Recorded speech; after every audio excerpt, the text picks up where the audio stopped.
Hey everyone, welcome to the Low Carb Leader podcast. If you have been a listener, you probably realize that I don't ever do video, so this is a pretty cool day, and we have an awesome guest that I will uh, talk about here in a minute. But the video will be available on Facebook, on the Low Carb Leader Facebook page, and on YouTube, the Low Carb Leader. And the audio will be available where it usually is on iTunes or Stitcher or whatever podcast platform you use. So I'm excited about this, and if I can make it work, I will put the links below this video, and if you don't see the links, then I could not make it work. So I'll figure that out. So today's guest, nutritional therapy practitioner, restorative wellness practitioner, certified personal trainer, real food foodie, and passionate health seeker. She grew up on the standard American diet, as we all did, and then developed some problems in 2008, autoimmune disease, ulcerative colitis. Yep. And it, if I read it correctly, it took you a few years to kind of figure out that the diet was the cause of that, because on your website it said 2013 you finally started realizing what was happening. So, and she is the host of the Keto for Women show, which is a top-ranked podcast on iTunes.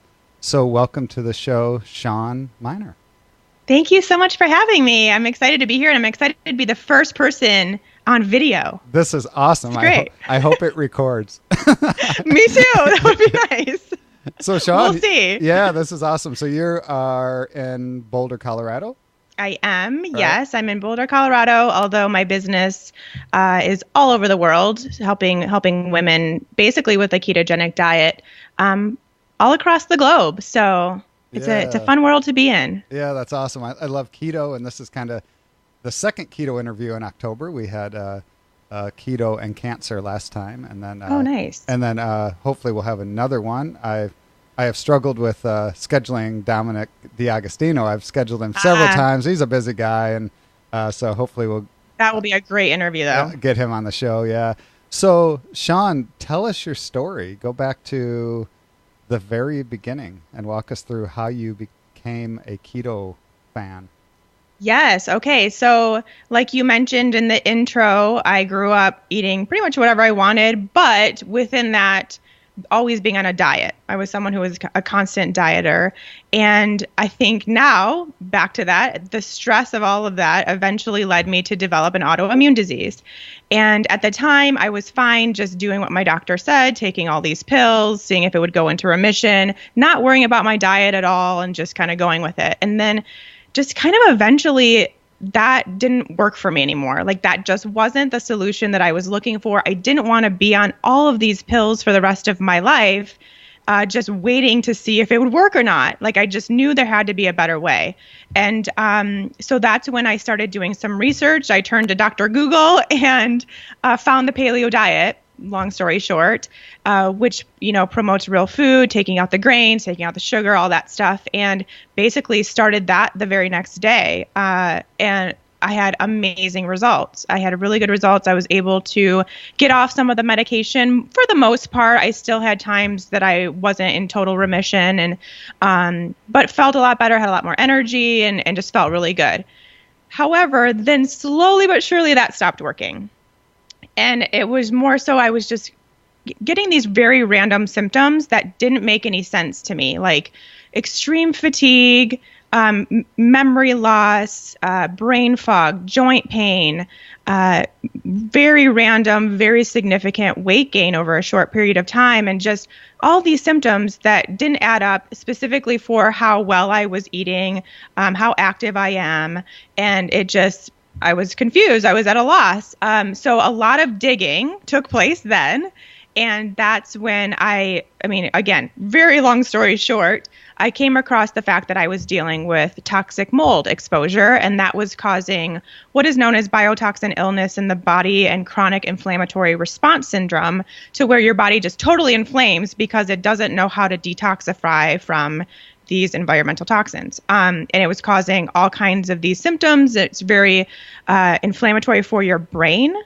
And when that happens, then you have this memory loss and leptin resistance and all this stuff. So that's when I started through a protocol. It was going really well, but I just wasn't seeing the full resolution that I wanted. I still wasn't feeling like myself.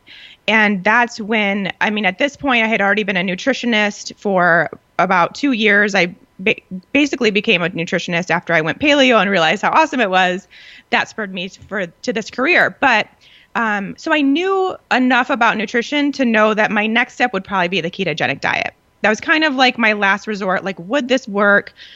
Could I get the healing benefits of these ketones to a point where I could reduce my inflammation, heal my brain, heal my leptin resistance, basically everything that was going wrong? It just kind of made sense that producing ketones could really help me. And that's when basically, again, Dr. Google confirmed that. And the next day I started my ketogenic diet. And that was over a year ago now. It's been about 13 months and it changed my life in a pretty short period of time. So Shawn, going back, you said mold exposure. Was that in your house or apartment? Or how did you find out about the mold?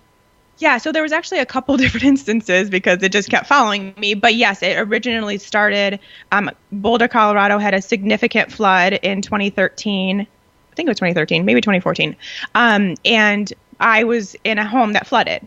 And so there was remediation that happened. It was shoddily done. Didn't realize it for a whole nother year that there was mold growing in that home and that was the culprit. But then, I just found it and it made a lot of sense, with the whole timeline. And then I personally found that at that time, and then I moved again. And that home, I had an inspector come in just to make sure because I still wasn't feeling great, and he was able to find it. Wow. So, 2 instances. Yeah. It grows in a lot more places than we think, which is really scary. Yeah, I've known actually a couple people that have been pretty negatively affected by mold. I know Dave Asprey, he probably yes. Yeah. He's like a mold detective. He even has like a Moldy, I think it's called, the documentary. Yeah, that movie, it was one of the first things I watched, and to be like, oh my gosh, this sounds like me. Like that was my first clue to be like, I need to research this a little further.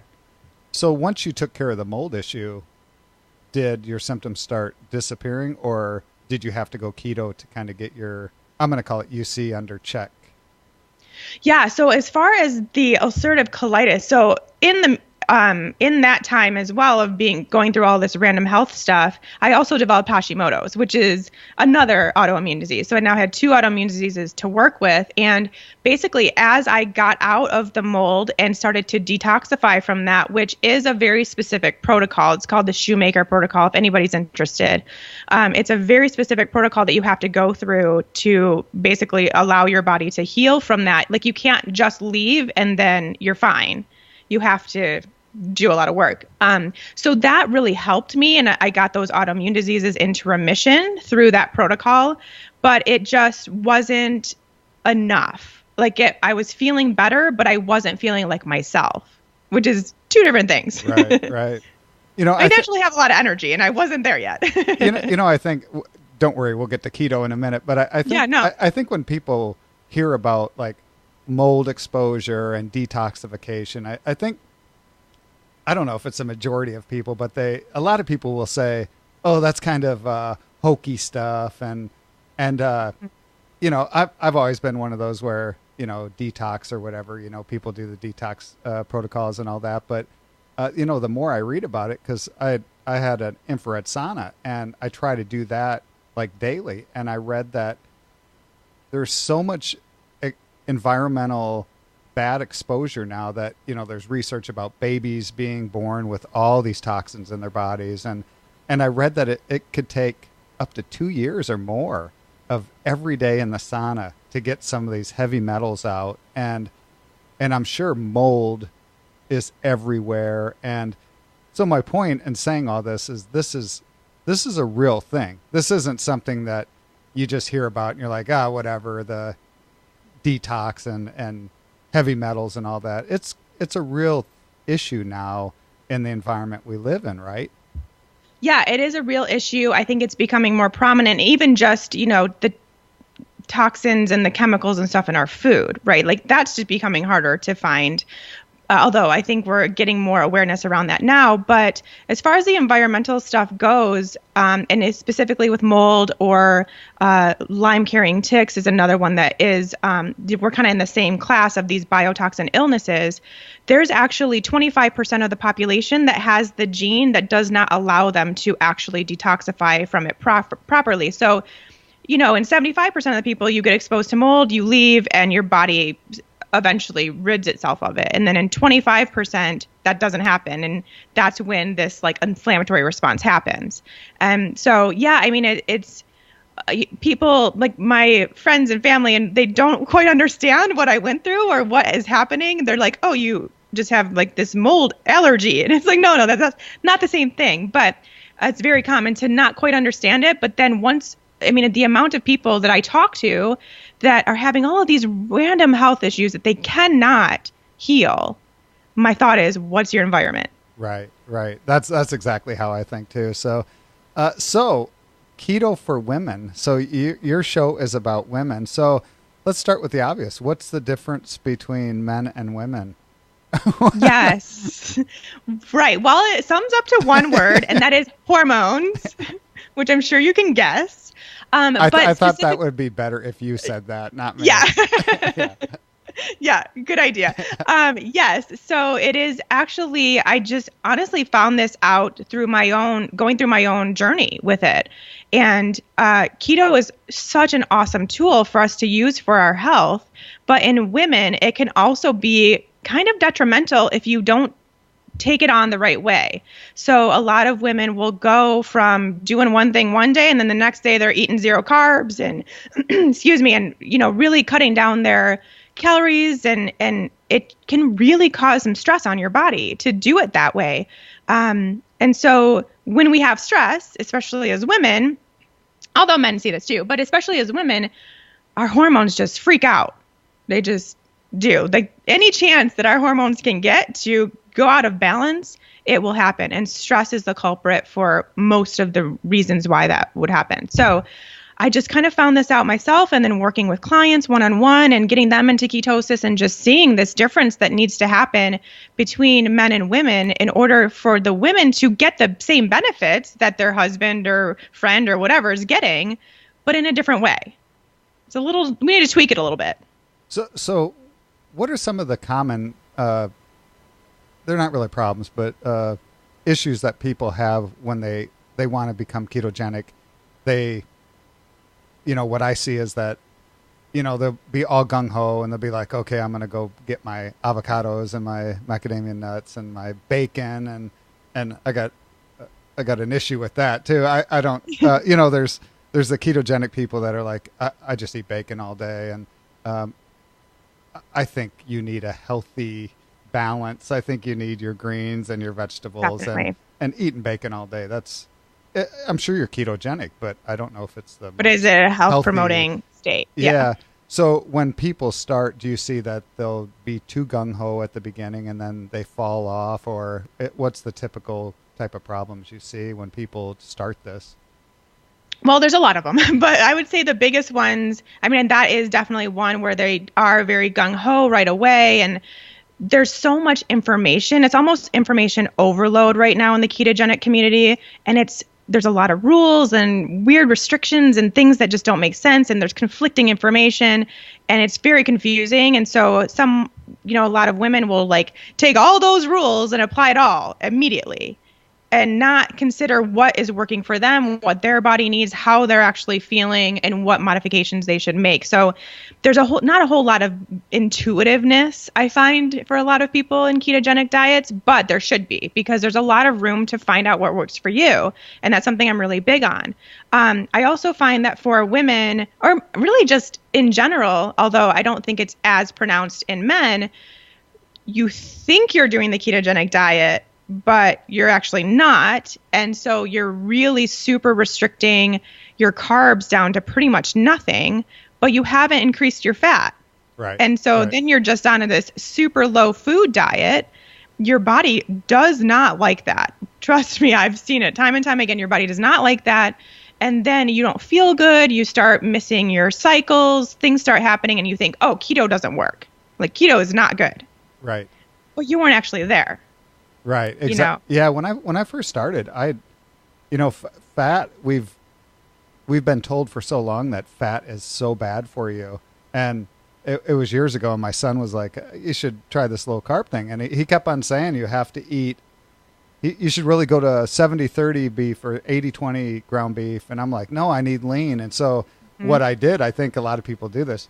You cut out carbs, and then I cut down the fat, and Mm-hmm. I think I was dying. It was horrible. It was horrible. And he's like, you can't do this. So the more I started reading, yeah, you can't lower your carbs and then say, well, I'm going to keep my fat down too. You Totally. need something. You need something. And I know Joseph Mercola. He's like a keto guy too, and he talks a lot about the mistake of having your protein way too high when you're Mm-hmm. trying to stay ketogenic. And I've actually monitored my ketones, and I thought, to what you were saying, I thought I was ketogenic for a long time, and I don't think I was because my protein was so high, and that was a mistake that I made. Yes, and that's a very common one too. And I think it again comes from the past where we've heard we need all this protein to like build our muscle and keep us lean and so just go for the protein and not that's not the case if you're trying to get into ketosis because you can have a blood sugar response from protein just as much as you can from carbohydrates, especially if it's a very lean cut of protein. You're not getting any fat with it or anything else to kind of moderate that. So it's something, again, where you do have to kind of find that balance of basically the macronutrients that your body needs to get you into ketosis. And it's different for everybody. That's what people don't understand. Right, right. So most of the people that come to you, I take most of them are women. I'm Hmm. guessing, right? Yes. Are they on the typical standard American diet, or are they low carbers that are trying to get into keto, or the paleo trying to get into keto? Who are the people you are seeing?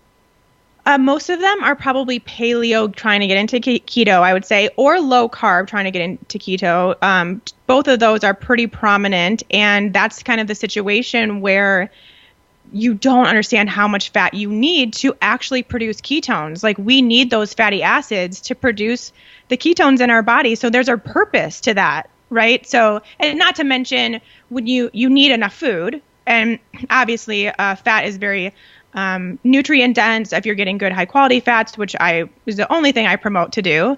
And you're getting enough calories, you're getting enough energy, but you also need those fatty acids for so many other things, and they're very healing, and they don't spike your blood sugar, Right, right. So and that's what you need. the positive or the favorable type of fats, avocado, olive oil, macadamia nuts. Yeah, nuts and seeds. I like fattier cuts of meat, like we were talking about. I think that's great. I really love making my own mayo, avocado oil mayo. It's so good, and it's such a great way to like make a sauce. You can make a sauce with just put some other kinds of spices in there, and so you can make dressings and things like that. And yeah, I make all my own homemade dressings, which is really important. So you're just kind of topping it with that. Butter or ghee, I think, is great. Coconut oil, all that kind of stuff. The usual stuff. Right. So the fattier cuts of meat, Hmm. I think we have to be careful about. Hmm. Yeah, because here's the catch 22. Organic or grass fed, actually grass fed meat is more expensive Hmm. than the kind of the CAFOs, the Right. regular super Walmart meat, which is just horrible. Scary. Nothing against Walmart. No, Yeah, but yeah. Don't sue me. But we say eat more fatty cuts of meat, and then you go to the supermarket and you get a cheap cut of fatty meat, and then all the toxins go into the fat from these uh, cow producing factories. And so I think you have to be careful, because if you're not eating a good quality cut of meat and you're eating all the fat like on a ribeye or something, it could actually be somewhat damaging for you, right? totally. Yeah, and that's something that I promote hardcore in everything that I do on my podcast and in my group and all that stuff, because the quality of the food is of utmost importance when you're doing a ketogenic diet. I don't believe it, what I call it, nutrient dense keto.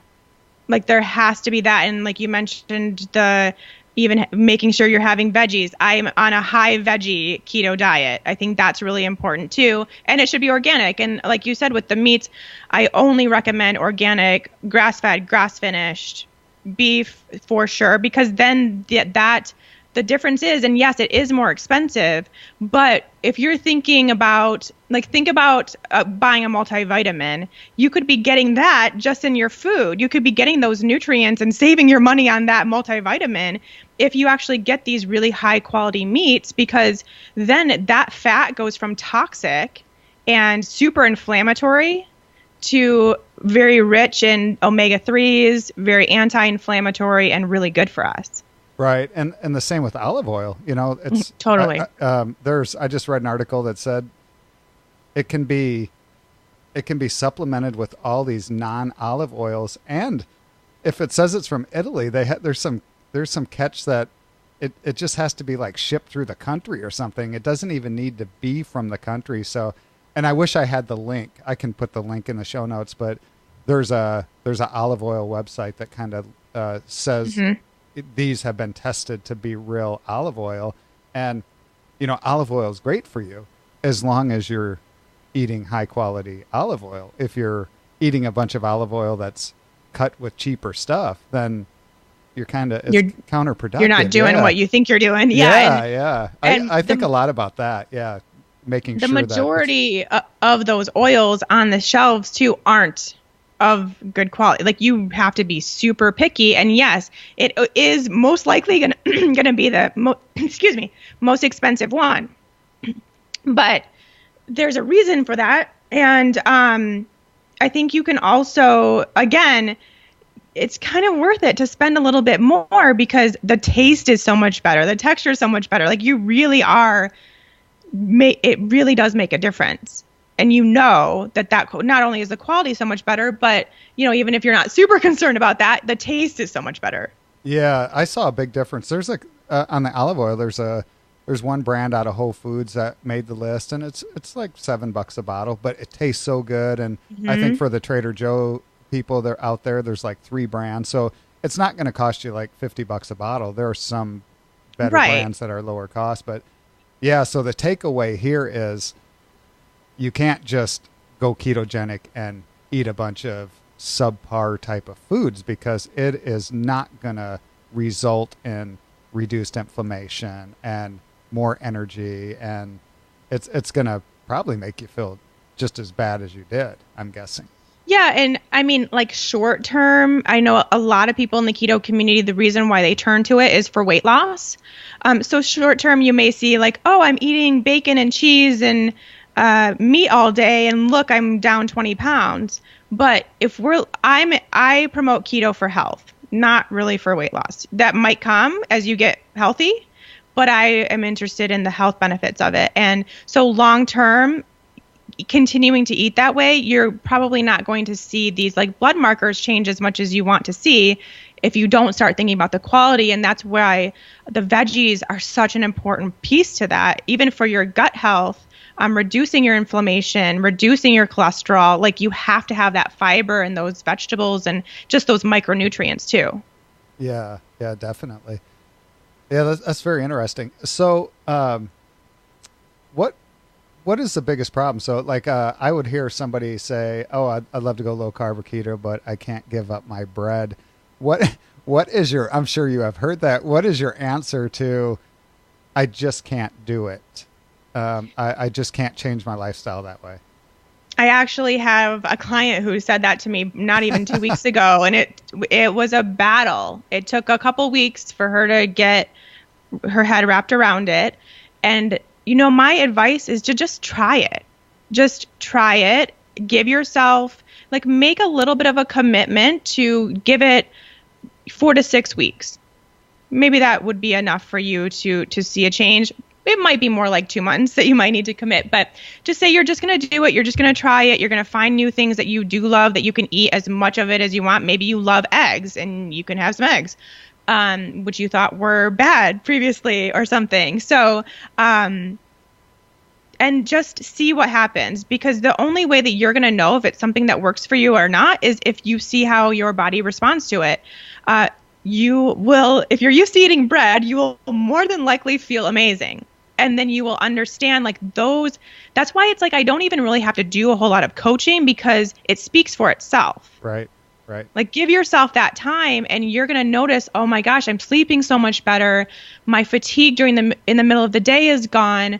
My joint pain is gone. I feel so much more vibrant and energized. Well, then is the bread really worth it to go back to? Right. And for those that have been keto, or those that are thinking about it, your hunger goes away. Yes. I mean, I talk about this in just about every podcast when we talk about low carb, but I literally, I'll have bulletproof coffee in the morning just because I like it. I like the taste of it, and it gives me a lot of energy, the MCT, but it'll be 3 or 4 o'clock in the afternoon, and I'll be like, oh, I should probably eat something, just because all the hunger signals really diminish greatly on a ketogenic diet, at least for me. Do you experience that?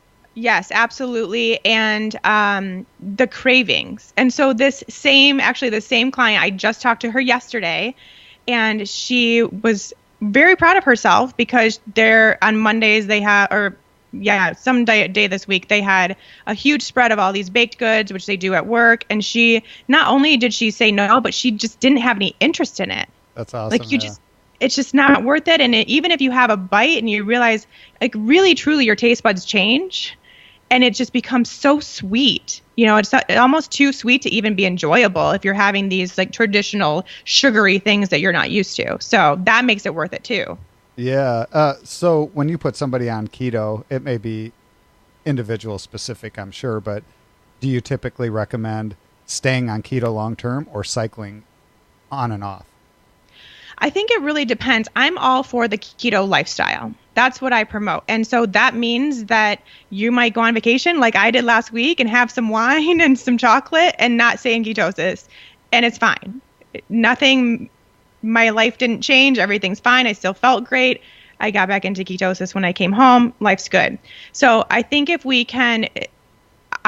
you start thinking, oh, I need to be on this long term, or, oh, I need to cycle, then it becomes a little bit more of this like math equation, or this kind of like strict, rigid thing that it just doesn't have to be.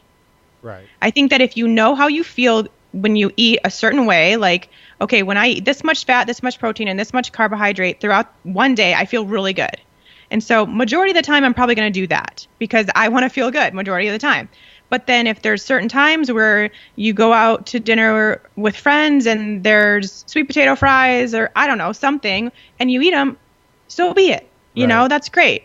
It's life. It's part of being the lifestyle that we want to lead, that can be a very health promoting and healing lifestyle, but taking out that stress of like, oh, I can't ever eat bread again. I can't ever eat this and that again because I have to be in ketosis. Yep. I agree. Yeah. If you go into it thinking that you can never do it again, I think you're going to fail. Exactly. I mean, you go on vacation and I say, eat what you want, mm-hmm.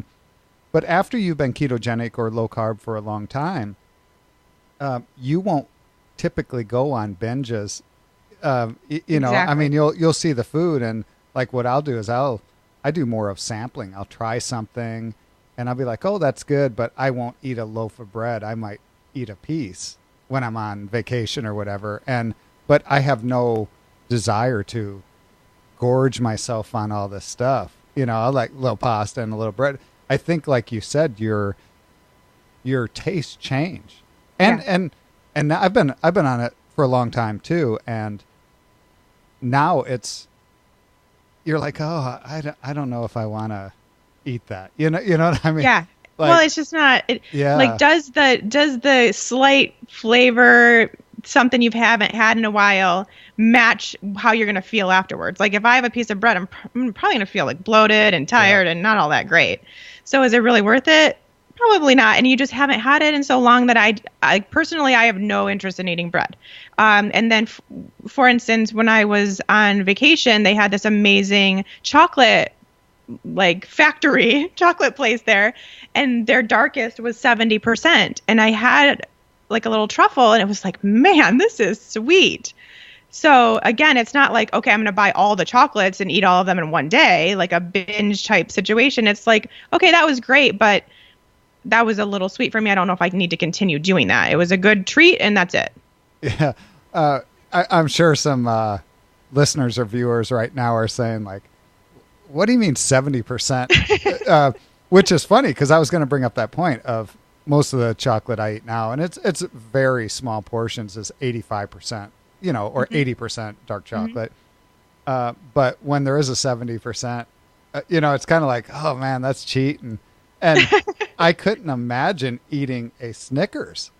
Oh, right. Oh my goodness. Because even 80% is like pretty sweet. Like right now, sweet to me is like 80% chocolate. And if I eat a bowl of blueberries, I'm like, holy cow, this is like, am I eating pure sugar? It's your taste just totally change. And it really doesn't take that long.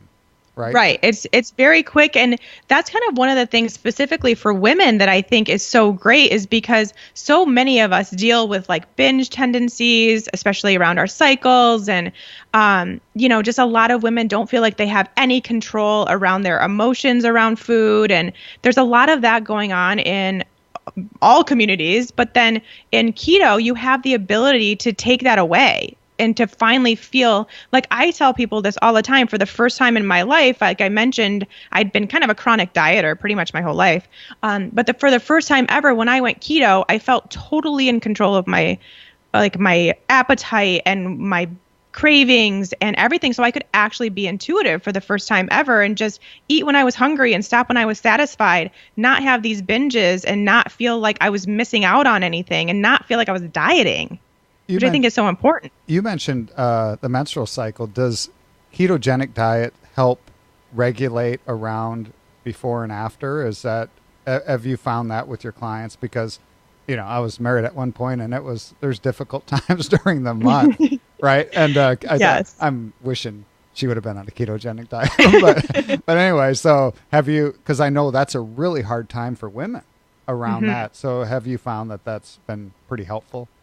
Yes, significantly helpful for people that have, women that have hormonal imbalances, making their cycles either absent or very tough. Now, the kicker here, which is, if you have females listening, they're like, well, it didn't work for me. The kicker here is you have to be in ketosis. So if you notice something that, like, you miss a cycle or your period is getting worse, check your ketones and make sure that you are actually in ketosis and not doing this like low carb, low food diet that we talked about before. That's the difference. Once you get into ketosis, and this is why I promote it so hard for women, is because it does such great things for your menstrual cycle and regulating those hormones. And I have so many women now that their cycles come and go and they barely even notice. It's just like another day. That's awesome. That's awesome. Yeah, it's just so great. So you mentioned measuring ketones. So do you recommend the blood? Or I know a lot of people do the cheap way with the keto sticks and the urine, but that has its downside as well, right? The urine sticks. Yes, I do not recommend the keto sticks, which are the urine sticks. They will very quickly become inaccurate for you, and then it gets really frustrating, because you just don't know what's going on. You can't get an accurate measurement because this is why I like to test for ketones, and I do recommend the blood ketone meter. But this is why I like to test, is not to like get super obsessed with it or anything like that, but to get information for your body. So if you have a really great day where you feel awesome, testing your ketones will be like, okay, this is the level of ketones that I need to be in to feel really good. Or if you have a day where you kind of feel crappy, low energy, then you can also test and find that out. Like, okay, if I get this low, then I'm not getting that energy boost or getting the health boost from these ketones. So you just are finding more information out about your body, which is really important in my practice. So yes, the blood ketone meter does that because not only is it telling you when you're in ketosis or not, but it's also giving you a very specific number. That's awesome. Yeah, that's a great tip right there. Yeah. So, if it's like, yeah, you're in ketosis, but it's the range is 0.5 to 3.0 is technically nutritional ketosis. If you're at 0.5 and you're feeling kind of, then okay, probably a little bit deeper state of ketosis would be better for me. And then you have this great day and you test and you're at 1.2, then it's like, okay, so what I did is working and I feel really good here and now I can stay there. And those meals that I had previous to this get me into a nice state of ketosis. And the strips are somewhat expensive, but what I found is you can go on Amazon and get it by a reseller, and you can get them down to like $3 a strip, which is still expensive. But the point there is, yeah, you don't need to be taking them every single day. But I like your approach of if you feel really good, take them and see where you're at. Mm-hmm. I would do it when I did I did a couple 5-day fasts, and I would do it every day just to see where I am. And we'll talk about intermittent fasting real quick, because a lot of people say, oh, I intermittent fast for, they do the 16-8 lean gains or whatever. And yep. What I have found, at least personally, is my ketones, it's day 3, it's 72 hours where they get really high. So I think people think, oh, I'm going to skip breakfast and my ketones are going to soar. I don't think that happens with anybody, I'm guessing, because it definitely doesn't happen with me. I think intermittent fasting is good. But if you're going to do fasting to get your ketones up, it's going to take more than 8 hours fasting. Yeah, it's going to take a longer time. Yes, for sure. And I mean, it will help if you're doing a ketogenic diet on those 8 hours you're eating, like a true ketogenic diet, and having that 16-hour fast. It might help you get into ketosis a little faster. Quicker and maybe a little deeper quicker, but it's not going to be like all of a sudden you're skyrocketing ketones. No, you would definitely need a longer fast for that. So do you do any certain eating window, like fasting, or you just kind of eat whenever? Yeah, I just kind of eat whenever. When I was needing some deeper healing in this whole mold protocol situation, I did fast. I actually did alternate day fasting. And I actually really liked it.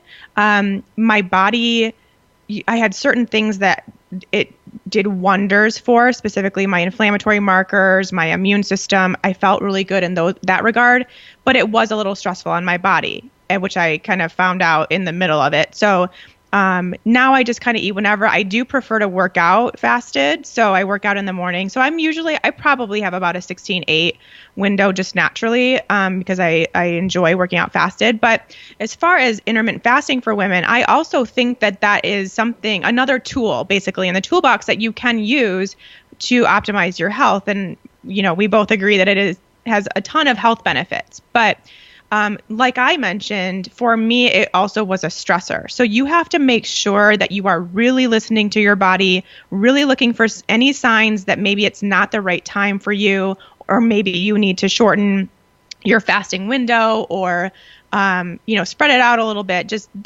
You really have to be in tune with your body in order to do it to its maximum potential and not cause more issues down the road. Yeah. And going to intermittent fasting or extended fasting, I know like Jimmy Moore, he's like done long fast, but like crazy fast, but I don't think I could do that. yeah bone broth for like 30 days or something. Yeah, no thanks. But going from a standard American diet, going from junk food every day and then saying I'm going to start fasting is very, very difficult. Yes, if not impossible. It's you have to be low carb keto. And then intermittent fasting, it almost happens naturally because you're just not hungry. But going from Big Mac one day to fasting the next, it's overwhelming. Yeah. And, your body is not ready for that. So I always recommend people get into ketosis and be there for, probably 3 to 5 weeks, be in a nice deep state of ketosis continuously, and then try fasting. Because by then you're having that ketone production, you're already seeing some really good health benefits and just feeling quite a bit better. And then you can see if I feel like that also gives you the ability to tap into your body a little bit more. And so then you can see, yeah, fasting is making me feel even better, or fasting is making me feel a little worse. Right. Right. And that's when you know kind of how to do it. And for women specifically, you will notice potentially changes in your menstrual cycle or your sleep. Like if your sleep starts becoming interrupted, this might be the case for men too, for as far as the sleep one goes, at least. Hair loss, these are all signs that is too much stress on your body, because not eating is a stressful scenario on your body. Now, if you have good adrenal health and you've been working on your cortisol regulation, then it's going to be fine. That's going to be great. Your body's going to be able to handle that. It's just most of us aren't quite there. Most of us have some sort of adrenal dysfunction. Right. Great point. Exogenous ketones. What's your thought there? Because for those who have heard any podcast of mine before this, the problem I have with them is that they're marketed as this shortcut to ketosis. So you can eat a piece of chocolate cake and then take this, and then the world's great. But you miss the whole process of, just because you have ketones in your body doesn't mean that you're doing the right thing. You miss the whole process of being in ketosis. But I've interviewed a few people who say from an athletic performance standpoint, they're really good. So they have their use. But do you have a lot of women especially, just because that's most of the people I know that have started taking these exogenous ketones, but do you see that a lot? They just try to use it as a shortcut, or they still want to eat the regular food and then use this supplement, which, by the way, is very expensive. Mm-hmm. Yes, I call it one of the biggest wastes of money out there for the keto community. But yes, I do see that quite a bit, although hopefully most of my listeners know that that's not the route to go, because one of the best and biggest benefits about being in a ketogenic state or doing a ketogenic diet is the regulation of your blood sugar. That's what's healing so many of these things that you feel. And if you're coming from a standard American diet or even a quote unquote healthy diet or paleo diet or whatever, you can still have blood sugar dysregulation very easily. So if you're coming from that is just such an amazing benefit of going through the process of getting into ketosis. And you don't have to do that if you are taking these exogenous ketones, yet you still prick your finger and you get a reading on the meter and it's like, oh, I'm doing it. So no, it's definitely a side swipe. It's a roundabout way, and I hate to say it, it's kind of a negative word, but I think it's cheating. So cheating the system a little bit. But I do have people because there's like almost this stigma around getting into ketosis, where it's like, as soon as you produce that number on your ketone meter, magic happens. And you have this, it's like a unicorn comes down and makes everything great in your life. So people just want that so badly, and they're willing to spend this much money on this supplement to get there. The hard part is that that's not actually what happens. Yes, you are going to feel good getting into ketosis, but I always tell people you are getting into ketosis to start the healing process. It's not that you produce ketones and everything's fine and your life is dandy. You have to then go through that process of healing whatever is the reason as to why you have excess weight, why your hormones are out of balance, whatever you're dealing with. So it's just, you have to go through that process. And part of that is changing your diet to that degree to where you can do that on your own. It's that diet change that is doing so much more for you. Right. There's no shortcuts. There's no shortcuts. That's, we all want them, and we all keep looking for them. Yeah, I said if there's a pill I could take so I could eat pizza every single day and feel great, I would. They could charge me $10 a pill, but yeah, I mean, it's the same thing with P90X, or everybody wants these really quick ways to get in shape, and I think if you just kind of take this holistic approach and get your sleep right and get your stress in check and eat right and sleep. Mm-hmm. You'll feel better. People want to sleep 3 hours a night and they wonder why they can't lose weight. They wonder why they don't feel well. You can change your diet, but if the other parts of your life are out of order, it's going to be not very going to happen. Yeah, it's not going to happen. So this is an awesome discussion, but we are running out of time. But before we go, so a couple questions. What foods do you love that you don't eat anymore?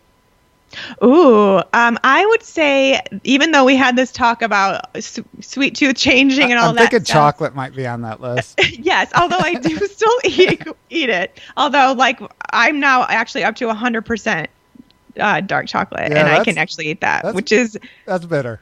Yeah. Crazy. But I am always drawn to baked goods of any sort, like cake or like pumpkin bread or anything like that. I don't eat it unless I've actually come up with a few keto recipes, which is nice. So I can eat some of that stuff, but I'm just very drawn to that. And I even like cupcakes or something like that, and don't ever eat them. Yeah. Obviously. Yeah. I probably should try, because I'd realize I don't even like them anymore. Like frosting is probably way too sweet for me at this point. Oh yeah, it's just sickening. Yeah. I used to like to eat donuts. I couldn't imagine eating a donut now. No. I mean, just how bad would you feel afterwards? Oh. Just like it sitting in your stomach like a rock. Yeah. So, what are some takeaways for the people on a standard American diet right now that say, how do I get started? And then what about maybe a tip or two, and then a tip or two for low carbers that want to get into ketosis? So let's start with the regular diet. Yeah, I would say for standard American diet, I really truly think that just getting yourself into a real food diet is the first step. So eliminating all the packaged and processed foods, basically anything that comes in a bag or a box or has a nutrition label that you have to read to see what's in it. Although there are some good stuff out there too, but just if you see anything on that label that you don't know what it is, then that means your body doesn't know what it is.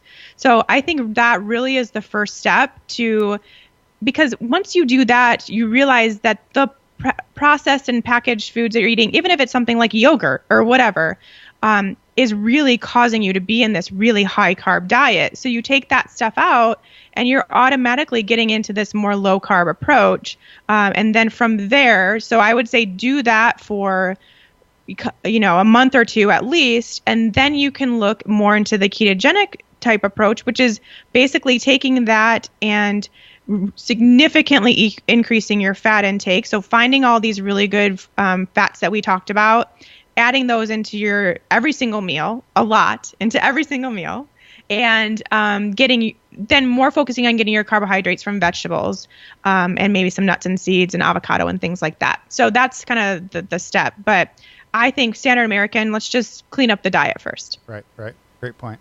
And there can be, the way I approach it is, well, I'm on the low carb side, but I know how much protein I'm going to eat for my weight. I try to keep it around 70 grams. It's like half of my lean body mass. And then I keep my carbs low, and then everything else is good fat. So that's like the staple of it. And so, but you do have to, fat is, nutrient dense. So it's, 9 calories. So you can, even though you can lose weight on ketogenic, you can go overboard. So you got to be careful not to go overboard, right, with the fat. So you can't be like, almond butter seems to be the, where people will just like eat tons of almond butter. Well, there's a lot of calories, so you could actually kind of defeat the purpose if you're trying to lose weight. You still have to look at your macros and your total calories, right? Yes, and I think at least for women, and I actually think this is probably the case for men too, it's actually easier to go the other way where you're not eating enough. So because that's, and something we talked about, fat is also super satiating. So if you're going to have a half a jar of almond butter, then like you're not going to eat the rest of the day because you're going to be stuffed. So, if you add this fat to the right quantity, then you're eating 2 or 3 meals a day.